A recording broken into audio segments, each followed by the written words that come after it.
Você cristão, você crente, você católico, você do candomblé,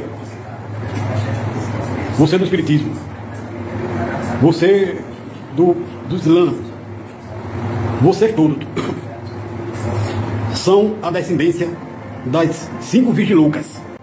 Renata, amigo, tudo bem? Está ótimo.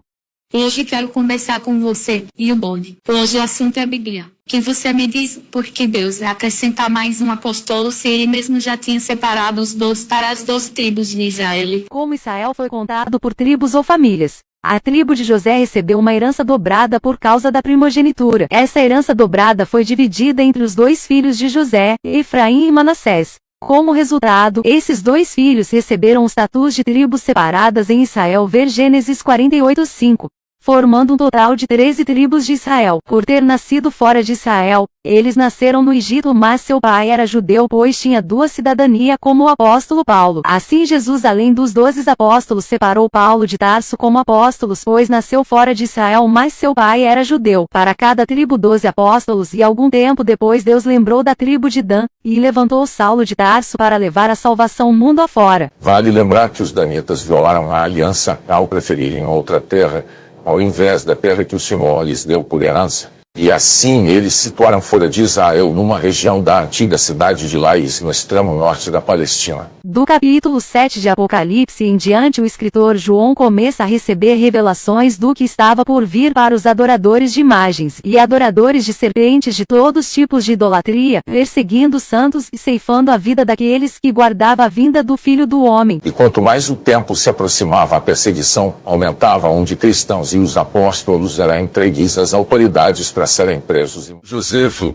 ou apenas Josefo, também conhecido pelo seu nome hebraico Iosef. Após se tornar um cidadão romano como Tito Flávio Josefo, latim Titus Flavius Joséfus, foi um historiador e apologista judaico-romano, filho de Matias. Descendente de uma linhagem de importantes sacerdotes e reis, Flávio Josefo registrou a destruição de Jerusalém, em 70 d.C. Ele comandava as forças armadas do exército judeu, em várias manifestações e revoltas contra o governo romano, pois Israel era província de Roma. Ele só não esperava que aquela seria a última guerra que os judeus iriam presenciar. Pois quando os judeus começaram a verem coisas estranhas acontecer em Jerusalém, os cristãos apareciam mortos com semblantes no rosto de felicidade. Exatamente na Páscoa, Jerusalém estava abarrotada de turistas judeus de outras cidades e outros estados. No templo, uma vaca dará à luz um cordeiro. O cerco e a queda de Jerusalém são descritos com pormenores pelo historiador judeu do primeiro século, Flávio Josefo,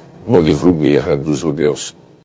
Flávio Josefo começou a entender que tudo o que estava acontecendo não era normal, pois tudo o que se passava ao seu redor era as profecias se cumprindo. Ele então se aliou aos oficiais do exército romano para se preservar e poder escapar da devastação que viria a seguir, e tirou carta de cidadão romano. E ele teria uma tarefa de muita responsabilidade para testemunhar para o mundo para que se cumprisse a profecia de Jesus Cristo, Apocalipse 1:7. Alguns historiadores hesitam em dizer que Josefo traiu seu povo, mas a realidade é que tudo estava no plano de Deus, pois os pergaminhos viria a ser.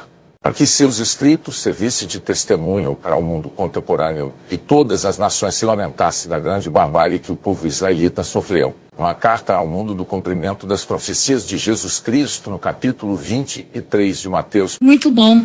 Mas me fale porque os pastores de hoje dizem que tudo está para se cumprir na geração de hoje. Com a morte de Diocleciano, os imperadores disputaram o poder entre si. Desses conflitos, Constantino saiu vitorioso e voltou a centralizar o governo nas mãos de um único imperador. Escapando da decadência econômica da cidade de Roma, transferiu o império para a cidade de Constantinopla e buscou apoio político ao oficializar o culto cristão. Desde a fuga dos ataques dos exércitos romanos a Jerusalém, muitos saíram fugitivos e outros foram levados como escravos. Esses foram os judeus que não estavam preparados para a vinda do Filho do Homem, para se cumprir a parábola das virgens loucas, Mateus 25 de 1 ao 13. E assim a cada descendência iam passando de pai para filho que Jesus iria voltar, pois o noivo veio buscar sua noiva, mas as loucas não tinham azeite. Constantino, observando esses fanáticos, livrou eles das perseguições, dando a liberdade de cultuar e gerar mais esperança de que Jesus iria voltar. E assim, ele mandou construir vários templos em cada cidade, estados e países afora, e isso fez com que ele saísse da crise financeira do seu governo, cobrando o dízimo, e quem negasse estaria roubando a Deus. Mais de 1200 anos depois surge Martinho Lutero, que detona a farsa da Igreja Católica, para cair em outra farsa pior, mascarando apenas uma mentira. E assim Martinho Lutero, apoiado por muitos homens que não achava justo uma só igreja arrecadar tanto dinheiro sozinha, começaram a construir templos para si mesmo, e esse câncer perdura até hoje. O que se vê de igreja espalhada por esse mundo são na verdade a noiva que estavam dormindo no ano 70 depois de Cristo. Isso se transformou tão viciante que os crentes não percebem que os pastores não vão para o inferno mesmo enganando todos eles, pois salvação e condenação foi só para os judeus. Nós gentios morre como fogo que se apaga, a carne volta à terra e o espírito volta a Deus. Então surgiram muitas religiões e seitas de acordo com o gosto de cada etnia, de cada país e cultura, misturando cultura com crença. É o caso da África, com fundamentos em 1 Samuel 28, nada mais nada menos, para arrecadar dinheiro de gente de sem conhecimento bíblico e assim enriquecendo a cada dia. Obrigada, Bonenata, aprendi muito com tudo isso. Foi um prazer. De nada, Tais. E olhando para trás, eu agradeço a Deus por cada pancada que eu levei. Agradeço a Deus pela força que Ele me deu e pela oportunidade de eu continuar minha caminhada. Eu tenho a certeza que lá na frente, todo o meu esforço vai trazer resultado para minha história. Quai, seu app de vídeos curtos.